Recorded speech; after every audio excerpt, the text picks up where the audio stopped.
local news and weather from News 8. Good evening. Thank you for tuning into News 8 at 6 Digital Edition. I'm Selena Lewis. 11 years ago today, tragedy rocked the Maplewood neighborhood in Rochester when a mother was stabbed to death in broad daylight. Family members tell us Latasha Grayson Shaw was trying to help her daughter, who was involved in an altercation between two rival gangs.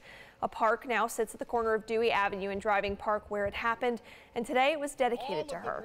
Dozens of community leaders and loved ones were there as the plaque was installed. They tell us it's powerful to see the community response every year on the anniversary of Shaw's death. It don't get easier. It gets harder because you miss that person more. And this park is growth. For those who lost families, they should know they have some place they can come and sit down, and they can sit and they can read their book or pray. It's going to be all right. Shaw had worked at the U of R for 15 years and was a union leader. Nearly 40 people witnessed the crime, but nearly no one came forward. In the end, a man was convicted in the case, while another woman was acquitted. 3 people are recovering after a crash this afternoon in Rochester. This was the scene on Culver Road near Garson Avenue. Police tell us those involved only suffered minor injuries. No word yet what led up to the crash. Rochester police are investigating a deadly motorcycle crash on the city's northwest side. It happened last night on Lexington Avenue. According to police, the male motorcyclist was traveling east and hit the broad side of a bus as it was turning south onto Colfax Street. He was taken to Strong Hospital, where he later died. The man's name has yet to be released. Skyview on the Ridge, formerly known as the Medley Center, typically sits empty, but today it was a much different sight. Check this out. Volunteers from the Ronald McDonald House Charities of Rochester came together for a curbside donation drive. Everything dropped off now through November 1st will be put into holding for their big yearly fundraiser later this fall. I've done this now 3 times, and every time it's just amazing, the energy. I mean, we had a family come the other day. They had stuff from their family that they had saved for months and brought here. They stored it and waited for us to have our donation days. It's gratifying, and I'm eternally grateful to them. The items dropped off now will go on sale November 14th through the 17th. All proceeds support programs and services offered by the Ronald McDonald House.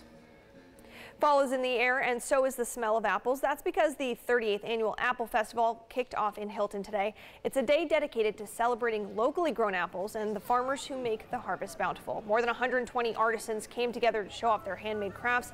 There's also tons of crispy treats like fritters and pie. We actually have people who come to the Apple Festival from all the states. I mean, there's people that come from Florida who come up here just for the Apple Festival. This year, they're estimating that more than 50,000 people stop by. The festival runs again tomorrow from 10 a.m. to 5 p.m. There's free parking and shuttles available at Hilton High School. We are well into the fall sports season, and News 8 is putting families first when it comes to treating and preventing injuries to young athletes. A panel of doctors will be in our studio to answer your questions. Sports Safety Monday from 5 to 6:30 on News 8.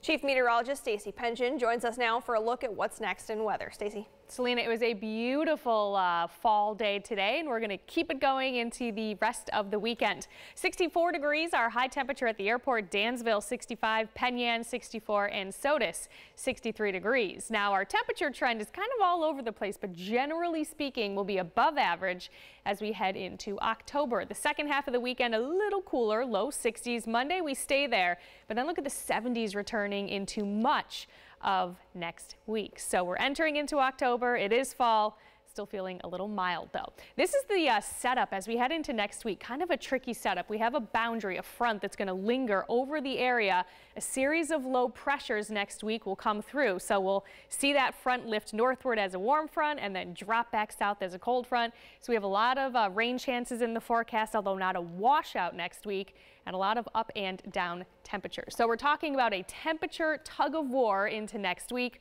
Cool start to the week, and then we're going to see that warming. And again, we have several rain chances, but I don't see any heavy rain chances, at least as of now. Radar and satellite has been quiet for us. That's the warm front that will move on through. That'll increase clouds for tomorrow. But for tonight, I think we're going to see a mainly clear sky with nice quiet conditions. Here we go with Futurecast through the overnight tonight, and you see that mainly clear sky. A few late clouds, maybe a quick shower, especially north. Otherwise, we should stay dry for tomorrow. Now look at that front kind of hovering over us on Monday, and it'll plague us through much of the rest of next week. Now, temperature forecast, it will be a cool start. I don't think 30s, but I do think 40s as we head into tomorrow morning. Should be back into the lower half of the 60s on Sunday, and then kind of the same heading into Monday. So your wake up forecast tomorrow morning, temperatures in the mid 40s, a seasonably cool start to the day and a crisp fall morning with at least a little bit of sun. Should make it back into the low 60s tomorrow afternoon, more in the way of clouds. Little sun to start, but then those clouds will be on the increase. Heading into Monday, a few showers around, temperatures in the low 60s. Tuesday, that front lifts northward, so we pop back into the 70s. Cold front comes through for Wednesday, but it's a weak cold front, so we should still be near 70 degrees. A pretty nice day on Wednesday. We warm things up again heading into Thursday. Cool things down again into Friday. At this point, next weekend is a toss-up, but I think we're going to warm things up once again. Selena. Thanks, Stacey, and thank you for watching News 8 at 6. Digital edition will be on air after the game. See you then. Follow News 8 wherever you are on RochesterFirst.com, Facebook, Twitter, and our apps for both news and weather.